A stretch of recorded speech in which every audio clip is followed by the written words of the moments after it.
Hello friends, welcome back to my channel यार साहब। तो फ्रेंड्स, जो मैंने लास्ट वीडियो बनाई थी जिसमें मैंने अपना एक्सपीरियंस शेयर किया था रिगार्डिंग JOAIT टाइपिंग टेस्ट, तो उसमें बहुत सारे फ्रेंड्स के बहुत सारे डाउट्स थे। तो इस वीडियो में उन डाउट्स को क्लियर करने वाला हूँ। अगर फिर भी आपके कुछ डाउट्स रह जाते हैं तो do comment and I will surely reply to you. मैं आपके कमेंट का ज़रूर रिप्लाई करूँगा। और अगर वीडियो अच्छी लगे तो वीडियो को लाइक कीजिए। अगर चैनल सब्सक्राइब नहीं किया है तो चैनल को भी सब्सक्राइब कीजिए। तो फ्रेंड्स, सबसे पहले तो मैं आपको ये बताने वाला हूँ आज की आप जो स्ट्रोक्स टाइप करते हो उनको वर्ड्स में कैसे कन्वर्ट करते हैं, आपकी जो है वर्ड पर मिनट स्पीड कैसे रहती है, और अगर आप मिस्टेक्स करते हो तो फिर आपकी वो मिस्टेक्स के बाद आपकी स्पीड कितनी रहती है, ये सब मैं आपको बताने वाला हूँ पहले। तो फ्रेंड्स, मान लो अगर आपने 1700 स्ट्रोक्स टाइप किए हैं, आप टोटल 1700 स्ट्रोक्स टाइप करते हो 10 मिनट में, तो जो आपके टोटल वर्ड्स टाइप होंगे वो होंगे 1700/5, क्योंकि 5 स्ट्रोक्स का एक वर्ड काउंट करते हैं। तो आपने जो है टोटल 340 वर्ड्स टाइप किए हैं। ठीक है, आपने पैराग्राफ पे नहीं जाना है। पैराग्राफ के आपके 250 वर्ड्स हो सकते हैं, 300 वर्ड्स हो सकते हैं, क्योंकि किसी वर्ड्स में जो है 10-12 स्ट्रोक्स का भी एक वर्ड होता है, कोई तो 2 स्ट्रोक्स का भी एक वर्ड है। तो स्टैंडर्ड जो है 5 होते हैं। ठीक है, तो इसी हिसाब से जो आपकी स्पीड होती है, स्पीड जब हमारे पास 10 मिनट का जो टाइम है तो 340/10, तो आपकी जो ग्रॉस स्पीड है विदाउट एरर जो 34 वर्ड/PM रहती है। अब जो गलतियां जितनी माफ होती है वो होती है आपकी टोटल वर्ड का 5%। टोटल वर्ड का 5%। तो हमने फ्रेंड्स कितने वर्ड टाइप किए? 340। तो 340 का 5% हो जाएगा 17। तो 17 आपकी मिस्टेक्स क्या हो जाएगी? माफ़ हो जाएगी। 17 मिस्टेक्स आपकी माफ़ है। अब मान लो आप क्या करते हो, टाइपिंग करते टाइम 25 मिस्टेक्स करते हो, टोटल 25 मिस्टेक्स करते हो, तो आपकी जो 17 मिस्टेक्स तो माफ़ थी, तो आपकी गलतियाँ कितनी रह जाती है? 8 गलतियाँ रह जाती है। ठीक है, पर बोर्ड क्या करता है, इन 8 गलतियों को क्या कर देता है? दुगना कर देता है, इन 8 गलतियों का डबल कर देता है। तो आपकी टोटल 16 मिस्टेक्स होंगी। 16 मिस्टेक वर्ड, मतलब आपने टोटल 16 वर्ड गलत लिखे होंगे। ठीक है फ्रेंड्स, तो उसके बाद जो आपके वर्ड रह जाते हैं, जो 340 आपने टोटल टाइप किया, उससे 16 माइनस करके 324 रह जाते हैं। तो फ्रेंड्स, एट लास्ट जो आपकी नेट स्पीड रह जाती है वो रह जाती है 324/10, जो कि 32.4, और ये आपकी नेट स्पीड होती है आफ्टर मिस्टेक्स। जो आपने एरर किए थे उनको, उनके बाद जो आपकी स्पीड रह जाती है वो रहती है 32.4 वर्ड/मिनट। ठीक है फ्रेंड्स। तो फ्रेंड्स, आई होप कि आपके जो है एरर्स और स्पीड और स्ट्रोक्स और वर्ड्स WPM को लेकर जो भी डॉट्स थे वो क्लियर हो चुके होंगे, आई होप। तो फ्रेंड्स, अब कुछ एक क्वेश्चंस हैं उनको भी डिस्कस कर लेते हैं। तो सबसे पहले एक क्वेश्चन जो होता है, डॉक्यूमेंट क्या साथ ले जाना है। तो आपको कोई भी डॉक्यूमेंट साथ ले जाने की ज़रूरत नहीं है। सिर्फ आपने जो ऑनलाइन एप्लीकेशन फॉर्म भरा है उसकी एक प्रिंटेड कॉपी और आपका रोल नंबर स्लिप। अगर आपका रोल नंबर स्लिप आपका बोर्ड की साइट पे अपलोड हो चुका है तो वो वहाँ पे डाउनलोड कीजिए। अगर नहीं हुआ है तो आपका जो सैंपल है एक, उसको डाउनलोड करके हाथ से फिल करके आप उसको साथ ले जाएं। ठीक है। और फ्रेंड्स, एक और क्वेश्चन था कि जो वहाँ पे जो बैचेस वगैरह बनते हैं वो किस हिसाब से बनते हैं और आपको प्रैक्टिस करने का टाइम मिलता है कि नहीं मिलता है।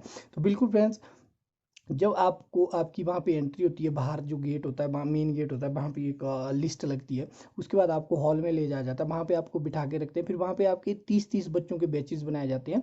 तो आप वहाँ पे जब तक आपके बैच की बारी नहीं आती है, आपका रोल नंबर नहीं आता, तो आप वहाँ पे बैठ के अगर आपके पास लैपटॉप हो, कीबोर्ड हो, तो आप वहाँ पे बैठ के प्रैक्टिस कर सकते हैं। ये आप पे डिपेंड है।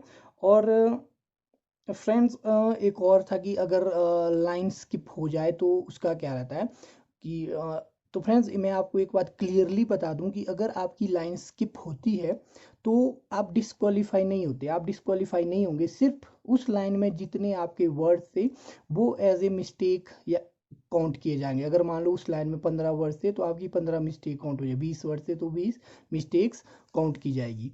तो ये आपने अपनी मन में ये ख्याल रखना है कि आप डिस्क्वालीफाई नहीं होंगे, पर आपकी जो है वो मिस्टेक्स काउंट की जाएगी। एक और क्वेश्चन था कि कॉमा एंड फुल स्टॉप के बाद जो है आपका स्पेस जाएगा कि नहीं जाएगा। तो मैं फ्रेंड्स, आपने हमेशा याद रखना कि जब भी आपका कोई फुल स्टॉप आएगा, कोई कॉमा आएगी, तो उसके बाद आपको स्पेस देना ही पड़ेगा। उसके बाद आपका जो नेक्स्ट वर्ड स्टार्ट होगा वो स्पेस के बाद ही होगा। और फ्रेंड्स कोई भी वर्ड डबल स्पेस के बाद टाइप नहीं होगा। हो सकता है आपको जो आपको टाइपिंग के लिए पेपर मिले उसमें थोड़ा कहीं बीच में ज़्यादा गैप दिखे, वो ड्यू टू उसकी अलाइनमेंट होता है, ठीक है, क्योंकि जस्टिफाई अलाइनमेंट की जाती है तो उस वजह से थोड़ा सा गैप बीच में वर्ड्स में ज़्यादा चला जाता है। और एक और क्वेश्चन था कि बैक स्पेस और एरो कीज़, तो बिल्कुल फ्रेंड्स आप बैक स्पेस एरो कीज़ का यूज़ कर सकते हैं। यहाँ तक कि आप माउस का भी यूज़ कर सकते हैं। अगर मान लो आपने 10 लाइन टाइप कर दिया, आपको फर्स्ट लाइन में कोई मिस्टेक दिख रही है तो आप डायरेक्ट माउस से क्लिक करके वहाँ पे उस मिस्टेक को डायरेक्ट ठीक कर सकते हैं। और नेक्स्ट क्वेश्चन ये था कि टाइपिंग सॉफ्टवेयर कौन सा है। तो टाइपिंग सॉफ्टवेयर उनका गूगल क्रोम बेस्ड सॉफ्टवेयर होता है, बिल्कुल आपके नोटपैड की तरह ही होता है। आपको उसमें बिल्कुल नोटपैड की तरह फीचर्स मिलेंगे। सिर्फ आप उसमें जैसे रीडू नहीं कर सकते हैं, आप उसमें कट कॉपी पेस्ट नहीं कर सकते हैं। और आपका साथ में उसमें टाइमर भी उसी सॉफ्टवेयर में लगा होता है, तो ये आपका सॉफ्टवेयर होता है। और जो आपको पेपर टाइप करने के लिए मिलता है उसके लिए आपको एक स्टैंड भी मिलता है, पेपर स्टैंड मिलता है। आप चाहे तो वो पेपर उसमें रख सकते हैं, और अगर आप नहीं चाहे तो आप नीचे डेस्क पे रख सकते हैं, या जो कीबोर्ड का रैक होगा उस पर रख सकते हैं। वो आपकी अपनी कंफर्टेबल के हिसाब से आप उसको कहीं भी रख सकते हैं, कहीं भी प्लेस कर सकते हैं। और एक और बात थी कि कुछ एक फ्रेंड्स क्वेश्चन करेगी कान में रुई डाल सकते हैं, तो बिल्कुल फ्रेंड्स आप अपने कान में रुई डाल सकते हैं अगर आपने थोड़ा सा शोर से बचना है, ठीक है। और फ्रेंड्स जब मैंने टाइपिंग की थी तो टाइपिंग के लिए गया था, तो तब जो लैब थी उसमें कैबिन्स नहीं बने होते। तो अभी जो मेरे एक फ्रेंड है उसकी टाइपिंग हो चुकी है, तो उसने बोला कि लैब में कैबिन्स बने हुए हैं, आप एक दूसरे का सिस्टम या जो मॉनिटर होता है उसको भी नहीं देख सकते हैं। तो इससे भी आपको एक एडवांटेज मिल जाएगी आपकी टाइपिंग के लिए, ये भी आपकी टाइपिंग के लिए एक हेल्पफुल रहेगा।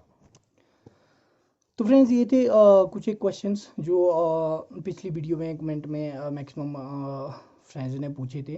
तो आई होप कि आपके मैक्सिमम सारे डॉट्स क्लियर हो चुके होंगे। अगर फिर भी आपके कुछ डॉट्स रहते हैं तो आप कमेंट कीजिए, मैं आपके कमेंट का ज़रूर रिप्लाई करूँगा।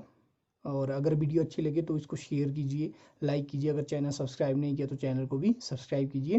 Thank you friends, thanks for watching and best of luck. आपकी टाइपिंग के लिए प्रैक्टिस करते रहिए। जितनी ज़्यादा आप प्रैक्टिस करेंगे उतना ही आपको इजी रहेगा टाइपिंग क्वालिफाई करना, क्योंकि इसकी कोई ट्रिक्स नहीं है, कोई इसकी कोई शॉर्टकट नहीं है टाइपिंग का। आपको टाइम देना पड़ेगा और आपको प्रैक्टिस ही करनी पड़ेगी। Practice practice and practice. Best of luck friends and thank you for watching.